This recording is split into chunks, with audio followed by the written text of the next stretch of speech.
Yesterday, I was taking a shower and I've come to learn that I do some of my best thinking in the bathroom. Anyways, I remember this conversation that I had with a group of my friends a couple years ago. We were a group of 15 and 16-year-olds discussing politics. And not just anything about politics, but some very specific political ideologies. At the end of the conversation, we decided to group ourselves into what category we felt each person fell under. Now, when it got to my turn, I was like, oh, actually, I think I'm a part of this category. But they all collectively disagreed. And then I was like, so you think I'm a part of that category? And then they were like, nah, not really. Now, calling me confused. Until one of my friends went, actually, I think you're in the middle.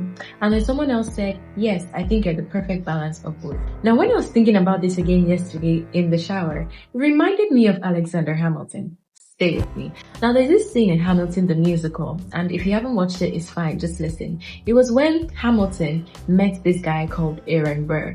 Now, Burr took him to go get a drink, I'm guessing like at a pub or something. And when they got there, they met these guys, Lafayette, Lawrence, and Hercules Mulligans or something like that. When they got there, they met these guys, and these guys were talking about the revolution and taking a stand for what they believe in. And then Burr cautioned them, and he said, if you run your mouth, you're gonna get in trouble. I'm paraphrasing, of course, but like, he was basically telling them that people that talk too much are going to get in trouble, so they should take it easy.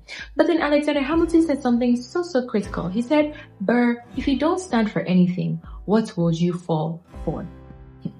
Now, this took me back to my story. Again, stay with me. At that time, I thought them telling me that I'm the perfect balance of both sides was the best compliment I had ever received. But now that I think about it, I just realized that was meant to be an awakening moment for me. It was meant to show me how indecisive and people-pleasing I was. I couldn't take a stand for anything, and I didn't have any actual values or beliefs, which is why I swung whichever way the conversation was going, and they could not place me in any category. I was sitting on the fence, which is never a good place to be. If you don't stand for anything, you will fall for everything. It's time for you to think again. Yours truly, the King's Mouthpiece.